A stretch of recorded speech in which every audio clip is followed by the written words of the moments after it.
Reaching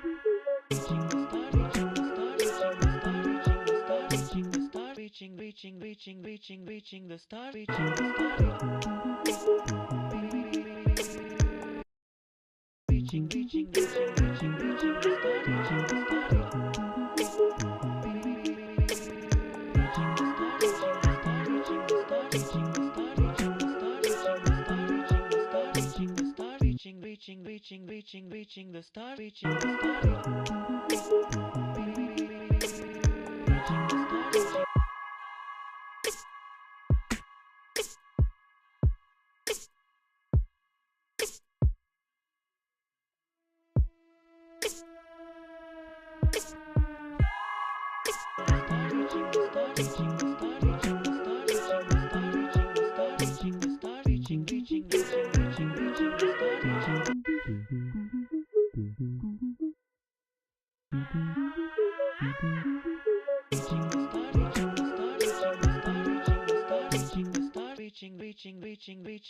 the star.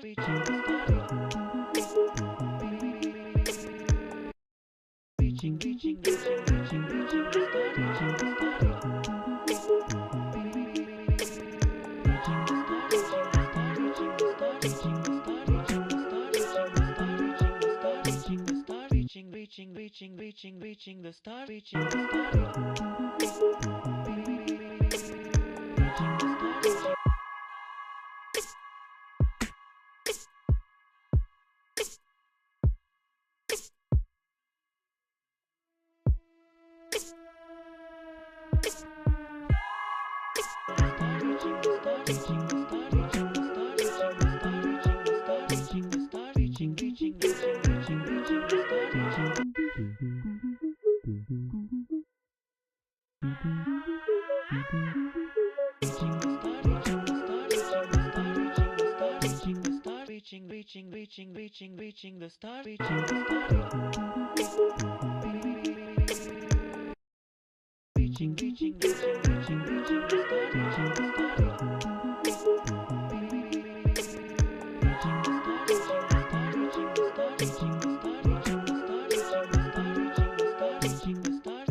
the star. Reaching the star, reaching the star, reaching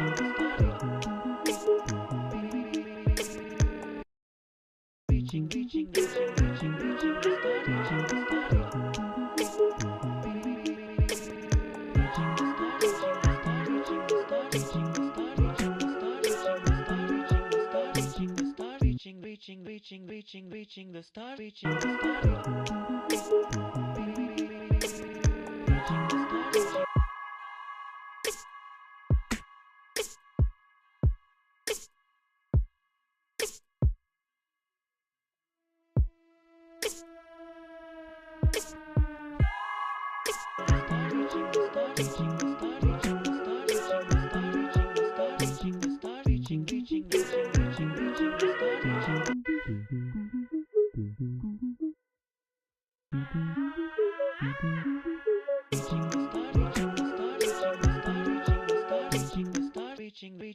the star, reaching the star,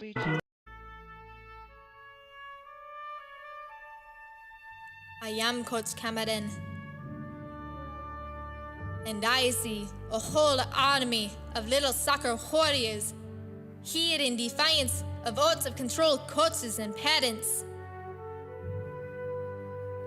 You've come to fight as free players, and free players you are.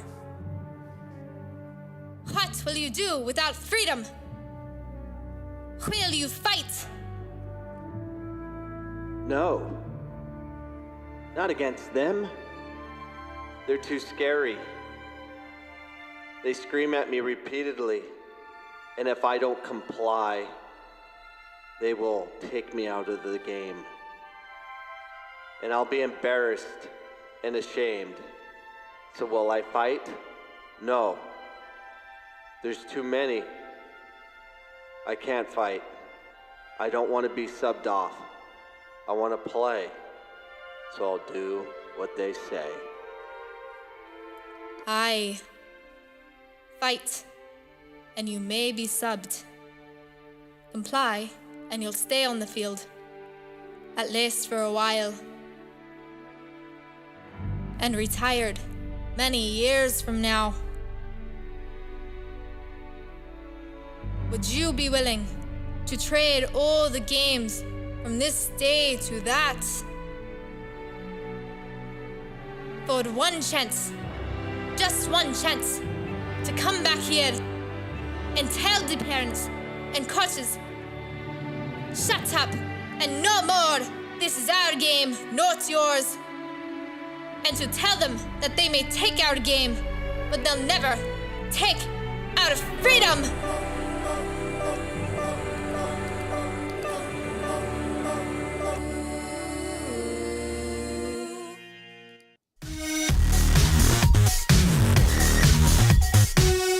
Welcome to the Coach Cameron Soccer Podcast. A soccer referee shoots at a group of soccer players. Yeah, we got video of that. Soccer player misses his own wedding to finalize a transfer to a new club. How dare you! LA Galaxy in pursuit of stealing the 2021 USL Champions facility. And then we have a youth soccer brawl that leads to pepper spray. And a soccer dad punches a 14-year-old kid. What are we doing? What are we doing? All of this with video, all of it. The shooting, there's video. We get to see that. That's awesome. Not really, but it's kind of cool we have video, I guess. And welcome to the show, El Rojo.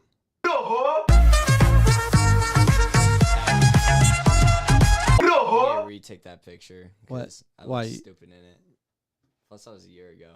Comment. Let us know if Jack looks stupid in the El Rojo. Look, roll it again. Let's take another look. I haven't looked at it in a while. You look dope. Saying that. You look dope. Comment. Does he look dope or what do you think you look like? A punk? Yeah. All right, Like a punk. Question for the podcast. Do you defend officials or do you just let them get abused to the point they're going to shoot someone? And we have that. And we're going to show you shortly. But if you want to support this podcast, you can do that. You can support this podcast by donating to our foundation, which is through the MCCD Foundation. And this is how you do it. Go to phoenixcollege.edu and scroll down to the button and hit the Bears logo. You'll see it. And then once you click on there, it'll navigate yourself to the official athletic webpage and go ahead and click on donate/sponsor. And then it'll take you to the contributing site. You donate a high amount, hundreds of dollars. If you really want to support, that'd be awesome. Or you can do a smaller amount, make it a monthly gift. And make sure you designate it for PC Men's Soccer. And of course, comment you love Coach Cameron. And that'd be awesome. So you can do all of that and help this podcast to exist. The only reason I keep this podcast, you're good, Jack. I don't know. It kind of started in COVID, and then I just haven't stopped.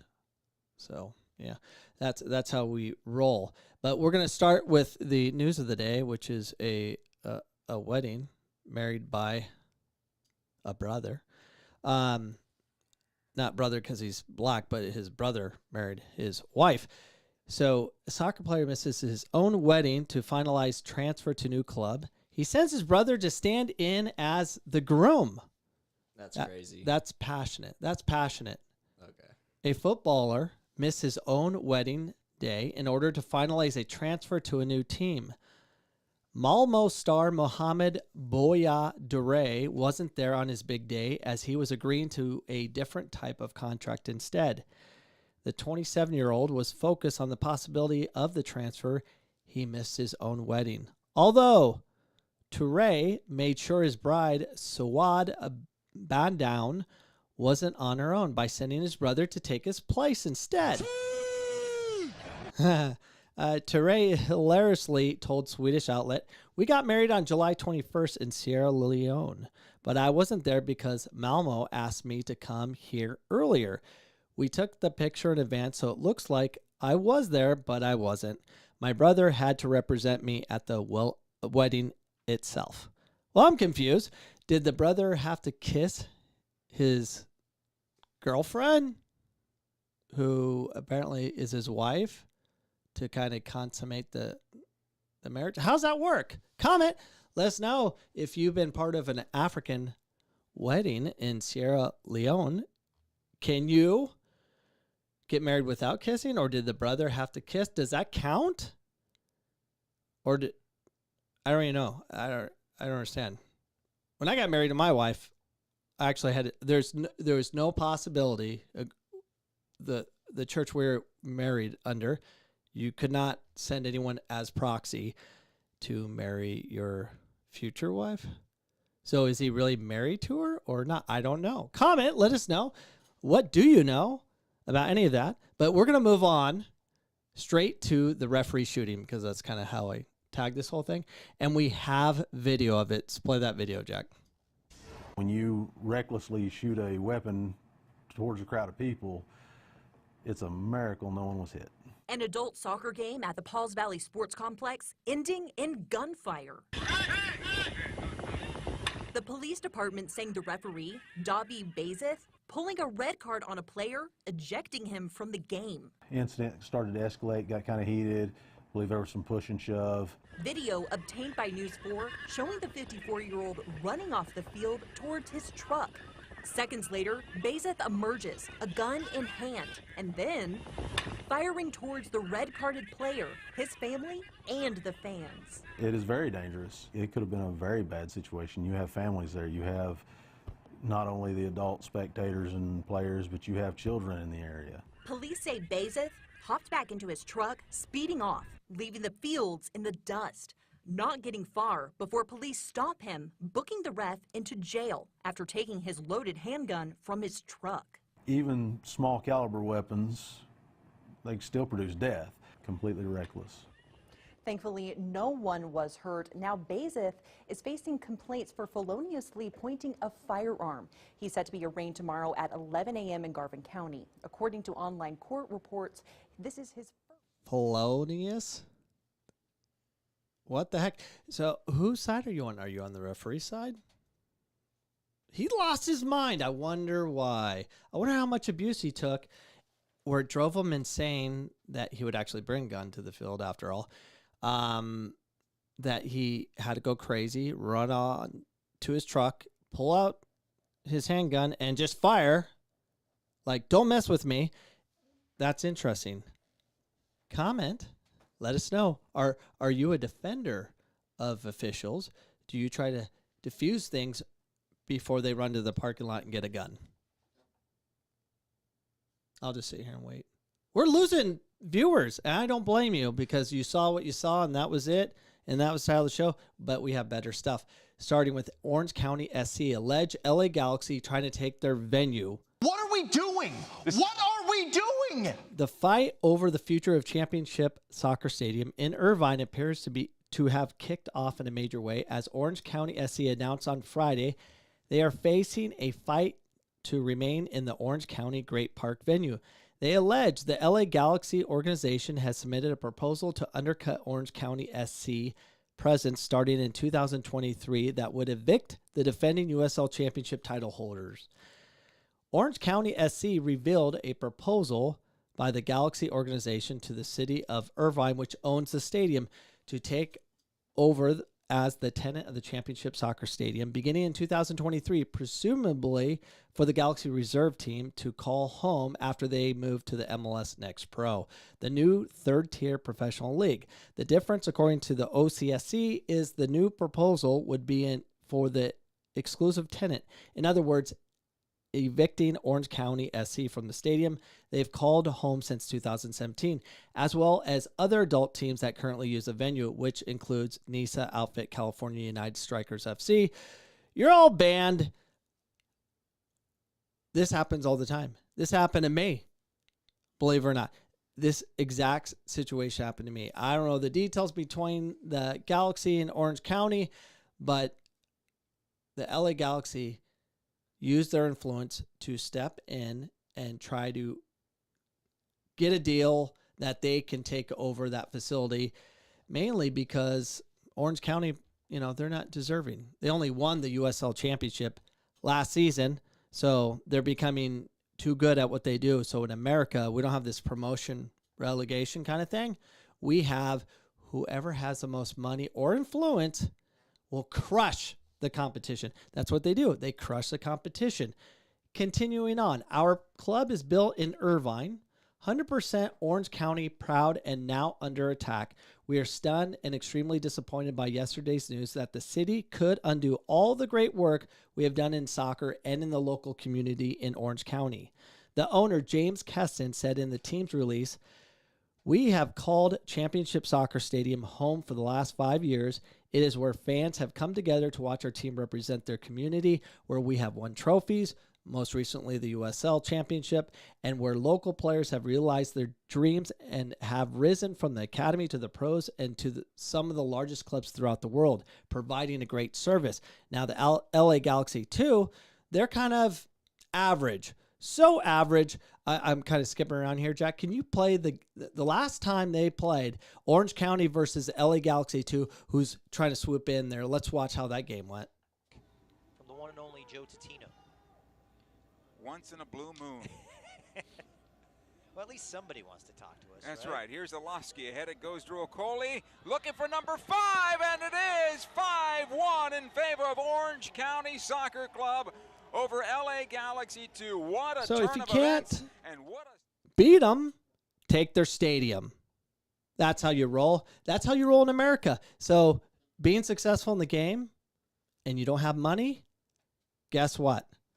We'll find a way to take away your facilities. That's what we do in America. That's what happens in youth soccer as well. Isn't it a big real estate game? It happened to us, and I'm skipping around. Sorry, Jack. So you're going to have to do the best that you can. I got you.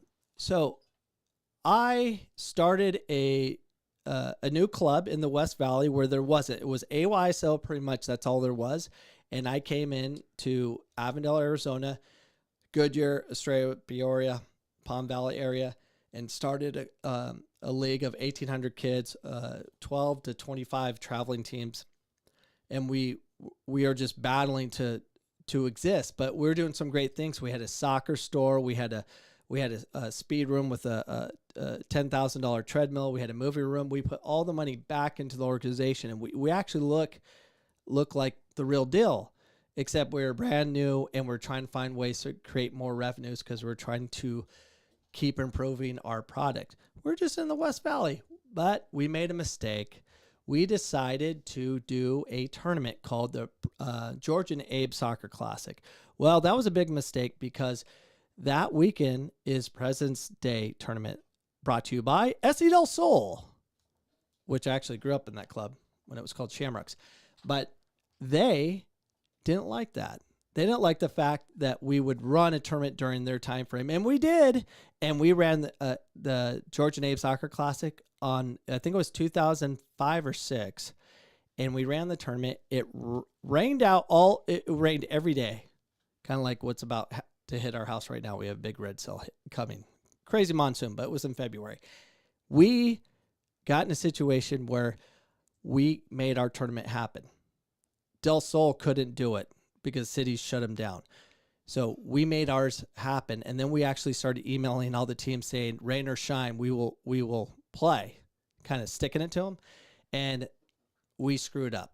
We shouldn't have picked on Del Sol because they're just too powerful, because they know how to manipulate things. Kind of like the LA Galaxy.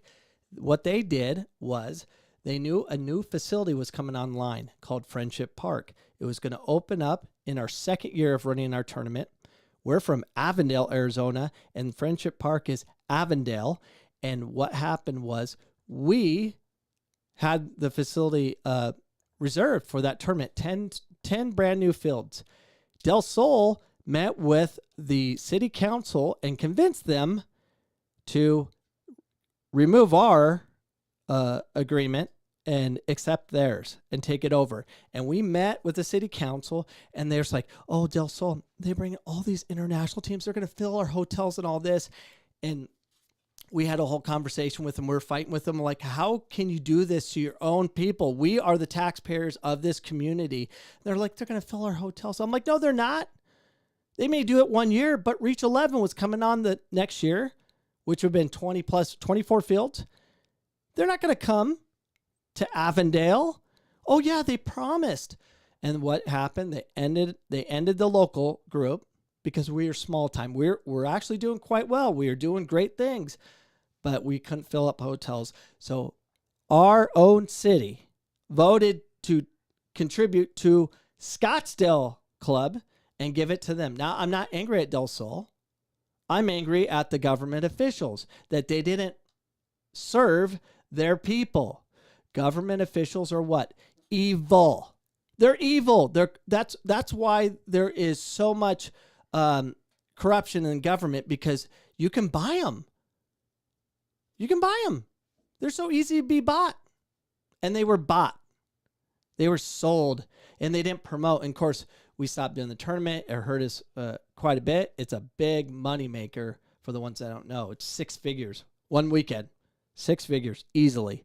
And we were destroyed by our own government officials of our city to cater to who? A Scottsdale city. That is disgusting. Makes you want to puke. Over and over again.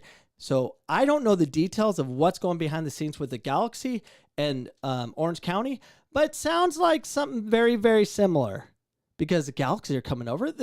You're punishing your own people, and they were successful. They survived COVID. They did all these great things, and they were able to fill up that stadium, but not with the LA Galaxy name, maybe not with the hotels that they're promising or whatever they're dealing behind the scenes. It's disgusting, and it's horrible. That was a long rant. Comment. Let us know. Am I a liar? Do you support the city of Avondale government? Do you trust them? I don't trust anyone that wants to be elected official, because they all have something in common. They want something, and it's typically not for the people they're serving. So, I don't know. Maybe I'm just a crazy guy.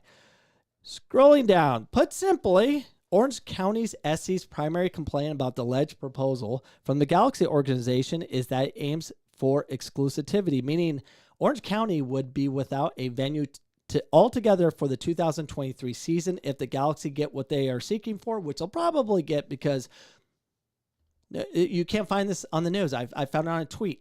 And share this episode. Please comment, share, like. Blow this episode up. Call the Galaxy out. Cut this segment up. You can go on YouTube and just share this clip of what I'm talking about. It needs to be talked about. These are bad people. Assuming that's what's happening. Now, it could be wrong. There could be something else going on, but they're attacking their own people because it's LA Galaxy. They're going to put LA Galaxy 2 here, and they're going to wear the LA Galaxy, even though our local team can beat them 5-1, and they beat them every time they play, apparently. They just won the USL Championship, the one of the top trophies you can get in America. Not good enough. It's not good enough, because they didn't meet with the government officials and wheel and deal and talk them out and do all these things, make them feel good about themselves, invite them to a game, maybe gave them a poster with Zlatan's picture, sign autograph. I don't know what they did, but they made them feel good about themselves somehow, and they just stabbed their own people in the back. So, continuing on. Furthermore, if Orange County and another local ownership group plan to launch a women's professional team, something the club has teased they are interested in doing with the USL Super League, set to launch in 2023, they would also find another venue, which could delay or scrap such plans altogether. That's actually a smart play if you bring a women's team and use that power of women. But speaking of women, she don't have purple hair anymore. Get off my show, Megan. Megan Rapinoe always coming on the show, but Megan will fight for you if you use the women card. You should do that. In addition to playing in Irvine dating back in 2014, this group has done, in 2016, they rebranded as Orange County. They have worked exclusively for the last 5 years as a legitimate community member, but that doesn't matter to government officials. They don't care. They're all about who can make me feel good at the time and who can buy me dinner and not report it so I don't have to get in trouble, because they have like certain allowances and stuff what they're allowed to accept, but they accepted something. The attendance is significantly, this past season, has raised up 30%, or the current season, and it doesn't appear that the club's roots to the community over time run wide and deep. We are a big proponent of all that we're doing and the messaging that we're bringing to our community. I'm going to skip down, Jack, to the, can you play the, did we play the fan video yet? No. Yeah, play the fan video. So this is the stadium, and these are the people that support this. University of California, Irvine. There's more competition and there's more. I mean, we were the pioneers of the West. It's really crazy being where we came from. Like playing in community college stadiums, not even stadiums, just fields, high school fields back in the early days. And now we're here, and the league's grown so much, and the group's grown so much, and it's just, if you're not having fun, why do it? So.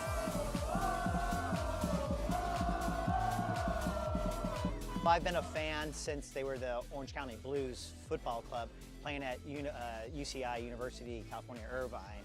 There's more competition and there's more passion in the USL, and that's why I'm all in.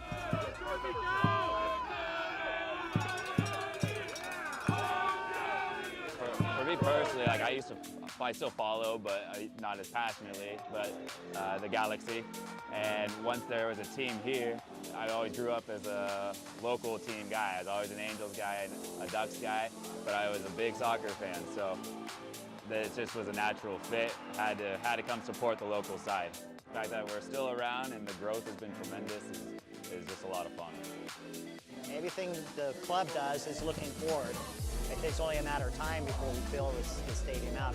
It's slow because there's so many sports and we're in Southern California. But once I get a fan here, they come here and they love it. So those dirtbags in the city council are robbing that community, and they're just gonna have to step up. But you know what the Galaxy did? They brought them in over to their stadium in LA. They brought some of the council over there that have votes, and they did some secret deal saying, "Hey, we'll bring our first team to play our second team in your stadium. We're gonna fill that place up." How dare you do that? You dirty, dirty people. How dare you? That's a horrible thing that you can do. And comment. Share this segment. So if you don't know how to share these segments on my YouTube channel, you can share this segment and tag anyone you know and make that go viral. I'll do the best that I can. I do have some clips that do go viral, but this needs to be talked about. These city council members, I actually don't have a picture of them all. Did I show them the council? All right, here's the current council. It's on the bottom. Right. Yeah, just throw it. No, right. That thing. Throw it in. All right, these are the dirtbags. The mayor, Anthony, what's his name? Anthony, whatever. Anthony Cuyo. Yeah, he's a dirtbag. Look at these dirtbags. Go back. Throw it back in. Let's look at the dirtbags. You use your mouse to shrink. Okay. All right, leave it there. All right. So all of them, contact them, email them, call them. You don't even have to be a citizen. Just say you are of that community. So go after those people. Look at them smile. They're dirty. They're dirty people. And that's kind of mean. But they might be dirty. Call them. Just go Google. All you have to do is Google this city of Irvine. Is it Irvine? Yes. Yeah. City of Irvine. And call them, email them, and say, how dare you? And don't do what you think is happening behind the scenes. It's crony capitalism. It's government-controlled corp. It's horrible. So enough of that. Stay on top of that. If you want to serve a purpose at all, deal with that. That's BS. U.S. or youth soccer player gets pepper sprayed by police. Youth soccer players do, and we have video of that as well. Yeah, you can do it, Jack. Yay! News. Parents in an all-out brawl in the middle of a kid's soccer game. The crowd doused with pepper spray. 10 News anchor Brian Schlonsky is live in Encanto. How did this all start, Brian? Well, Kim, it looks like this started as a fight between parents on opposite teams. You can see the bleachers right here. It ended up spilling right here out onto the field. Let's take you out to some video now so you can see what this all looked like. This is what it looked like as police arrived. You can see that there are paramedics here checking people out. Police say about 15 people were involved in this melee. The pepper spray was used in self-defense, though. Kids and parents both hit by it.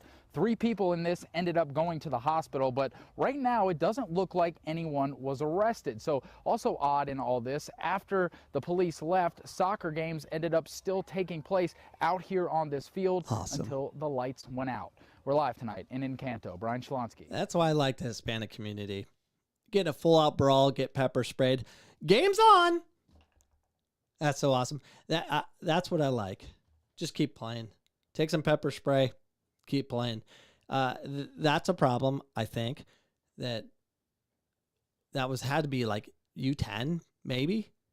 And still, we must fight for a right to get pepper sprayed.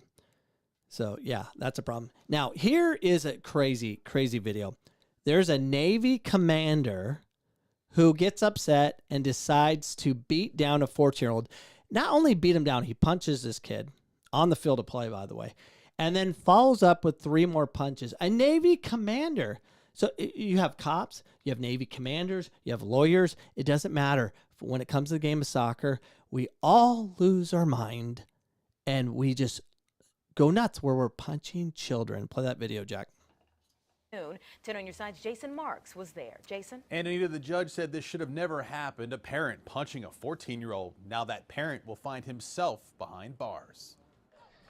Every year, thousands of soccer players fill the sand at the Virginia Beach oceanfront for the city's annual sand soccer tournament. This past June, though, something happened that shouldn't. A 14-year-old was punched in the face by an opponent's father. Today in court, that dad, 38-year-old Jordan Grinnell, was sentenced for what he did. We learned Grinnell's son was playing on a team who was taking on a team from Richmond. His son and the 14-year-old got into it during the match. They began shoving each other. That's when Grinnell ran up to the 14-year-old and punched him. The teen fell back onto the sand, and Grinnell leaned over and threw 3 more punches. The 14-year-old suffered a cut above his eye. He still has a scar and puffiness below his eye 4 months later. Grinnell is a Navy chief. His attorney told the court that he felt that his son was threatened and he just wanted to protect him. Grinnell told the judge, quote, "I'd like to apologize to the court and to his family. I'm here to answer for what I did. Please have some mercy on me," end quote. The 14-year-old's mother testified that her son refuses to wear his contacts because he feels self-conscious about the scar. She says he hasn't been able to play in a game since without looking over his shoulder. The judge says, quote, "This is a case where it shouldn't have happened. Children should be able to play a game without worrying about anything but the game," end quote. She went on to say that parents are there to keep all the kids safe. She then found Grinnell guilty of the crime. So the judge then sentenced Grinnell to 12 months in jail, but all of that but 60 days is suspended, meaning he has 60 days to serve. Grinnell will be able to serve. Yeah. That's who you want to be protecting our country. Those that lose control. Give that guy the missile button. Bombs away. No self-control. Zelma and Anisel, yes, I would love to have you on the podcast. We can talk about how you guys won a national title with a bunch of little ladies from Phoenix, Arizona. Because I saw who you played. It seemed like everyone at the Nationals was 6 foot or taller. That's kind of the women's game today. But yeah, that's all I have. Do we have any questions or concerns or anyone to direct this podcast to a different place? Good. Mike Pantaleone, my hero. He's no longer. I have his book. I have his bobblehead. And He doesn't represent Yavapai anymore. So I'm not doing a sellout game this year because without Mike, sellout games are worthless to me. But we are going to do a sellout game in the spring with Phoenix College because we're going to be taking on UNLV, Air Force, Cal State Fullerton, to name some. So one of those games we're going to make a sellout game in the spring because I only want to do big games. Unless somehow Yavapai gets back to greatness as how Mike had it. But I don't know. That's all I have. You have anything, Jack? Yeah. What? I do. What do you got? It was just so. It's like based on refs, just how they kind of get bullied during the game. I kind of had like a full-on view of it during one of our games In Surf Cup? Yeah, so we were playing LA Surf, and if they tied or lost, they would, not qualify at all. And we were up 1-0, and then they scored in the last 5 minutes. And it stayed 1-1. It got pretty heated, but anyways, at the end of the game, I remember you showed a clip. It didn't really show me, but everyone's reaction was really mad because both of our teams kind of knew it was going to be really hard to qualify. And what happened is the ref did a really good job. He didn't call anything bad or anything. And I heard 2 kids right next to me just start cussing out the ref. It's like, F you, ref, and just going off on him. There's no reason. They're just saying it because they tied and they can't qualify anymore. It's crazy. Yeah, that's our culture. That's, I wouldn't say culture. I think it's worldwide quite a bit. Everyone feels like they have to win. And if you don't win, you will go and punch the opposition regardless of age and then follow up with 3 more punches. I cannot believe the Navy commander punched the kid out and then went after for three more punches. That blows my mind. But that you hear all the time. I remember there was a firefighter at a U12 game at Reach 11.